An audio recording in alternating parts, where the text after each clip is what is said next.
Well, thanks, Christine and Michelle, for meeting with us today. So we're at Therapeutic Riding in Creston, BC. And my name's Amy Carter, and I'm a member of the Creston Kootening Foundation. And this is Millie. Millie is being extremely social. So there you go. Perfect. And the reason why we're here today is to talk a little bit about the Therapeutic Horse Riding Program and how it really benefits our community. And getting to know it, I think, is really important because it does have a great impact. And I think it's important for our community to understand exactly what you do here. Fantastic. Yeah. So my name's Christine Ross, and I'm the head instructor on the Therapeutic Riding program here. And we have all sorts of clients who come to our program. I think the youngest student we've ever had was 3, and the oldest student was in their 80s.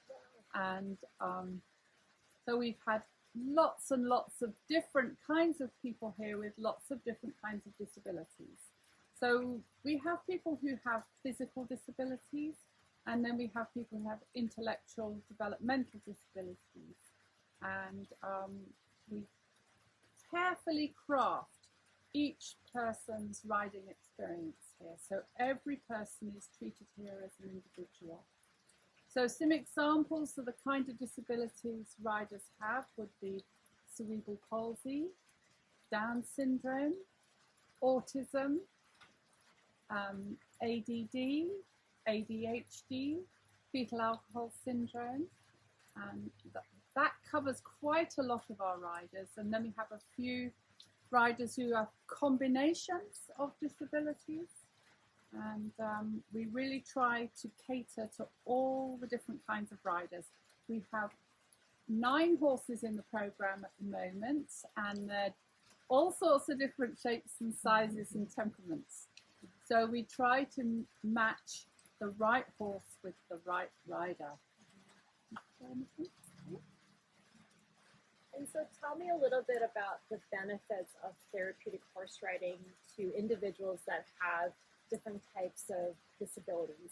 So maybe we could talk about the therapy side. Okay, yeah. So it can benefit riders in both body and mind. Yeah.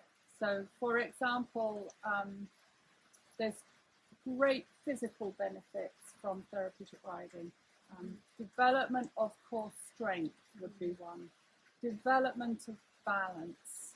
Improving coordination, and just those 3 things, developing strength, balance and coordination, can give great benefit to our riders in their everyday lives. And we often see our riders coming riding for several weeks, and then you'll see them walking down from the car park, and their whole carriage and ability to walk and ability to balance is improving. And then we have, I think people with autism, it's really wonderful to watch how they develop a connection with the horse. And for example, people with autism can struggle with their social interactions. And so we will work to, for example, increase the high quality social interactions. And then they also manage to build a bridge to the horse. So they'll start to create a relationship with their horse, which is really very special, and opening up their communication possibilities.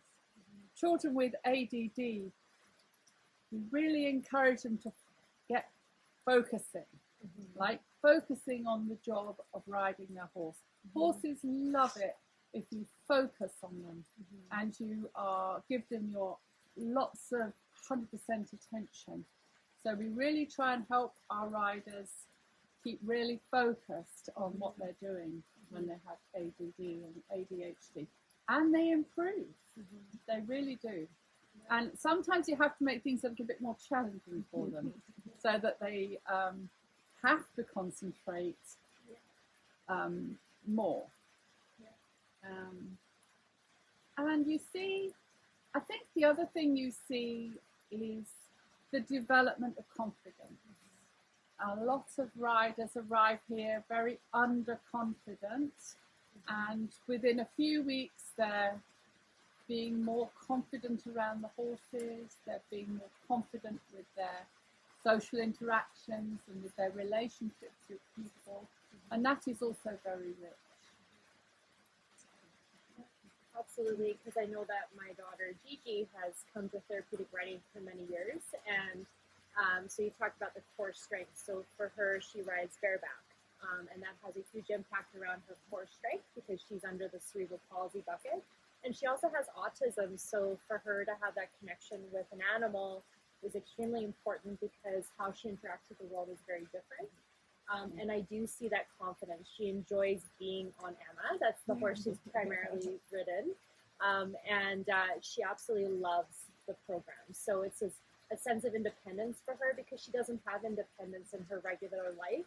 This is something that she can do on her own, and it has a huge impact. So recently you had requested a donation request from the Crest and Kootenai Foundation for a trail.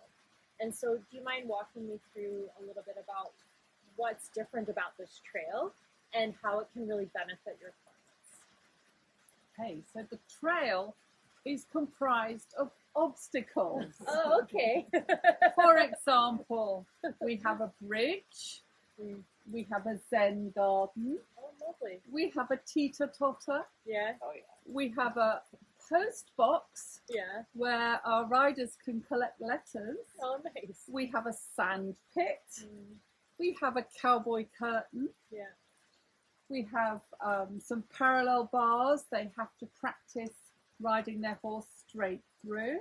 We have a keyhole, so the riders have to come and then they have to steer their horse in a really tight turn to come round the keyhole.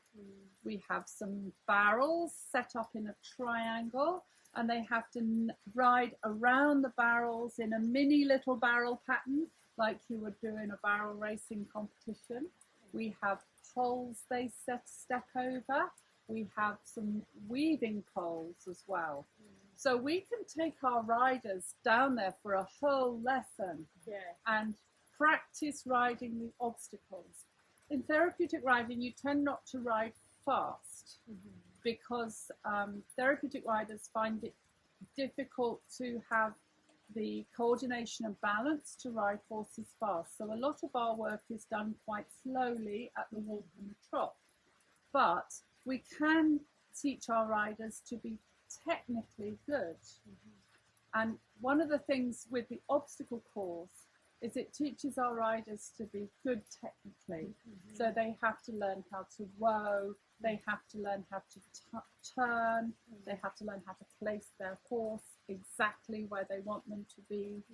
Then they practice balancing, you know, in and out of the sand pit. They have to balance on their horse going down a little drop and then up a little step, and all those things just help build their riding skills. So it's like a skill building trail. And most of the riders, they come away from it saying, that was fantastic. We had a lovely ride, and they really, really enjoy it. I think we're learning all the time as well, because the trail as it is from the donation from the Crest and Kootenai Foundation has allowed us to really develop the trail. And so we're learning all the time about the obstacles and what we can teach our riders in that particular circumstance. That sounds lovely. Lots of problem solving, I think, which is fantastic for your clients, and feeling good when they come out of it to know that they were able to walk through that with the horse. I think that's really impactful. Tell me a little bit about where Therapeutic Riding gets their funding from to be able to continue to build on this program and to keep it going within Preston. We're very fortunate to be recipients of the provincial gaming grants. That covers a very large chunk of our operating costs and helps cover salaries. Canada Summer Jobs helps us fund 2 student positions, usually from May through August, which is very helpful. Creston Kootenai Foundation obviously has really, really helped us build capital projects that improve the facility over the years. Other funders are the Creston Rotary Club. Okay. The Morning Fellows have been very generous to us over the years. The Gleaners used to be steady donors, but of course with the pandemic they had to change things up a bit. Oh gosh, I don't want to forget anybody. BC The BC Therapeutic Riding Association has a few grant streams, annual grant streams that we apply for funds. And then of course our local fundraisers. If you drive by Willaka Farms and you see the note on the fence that people can sign up for, they donate all of the money raised from the fence notes to the Therapeutic Riding program. And they also have a horse money bank in their store, and my gosh, that generates probably $1,000 a year from their generous customers. Absolutely. Wow, that's amazing. And then donations. We've been operating the program's been in operation for 16 years now, and it's touched a lot of people over those years, and people are very generous in their annual giving or just in donating to the program. And then fundraising. Fundraising. In the past, we've had an annual silent auction event, but COVID kind of put the stop on that a couple of years ago. So, but we keep trying to find different ways to fundraise, and with all of that community support, including our dedicated volunteers who come out to help with the lessons, we're really able to keep the cost of the lessons very, very well subsidized, because otherwise it would just put the cost of the lesson financially out of reach for so many people. So we really appreciate the support of all the community groups that help keep this program going. Fantastic. Well, thanks for spending time with us today. And it's really great to see this program thriving because it does have a great impact for our community. So Thank you. Thank you.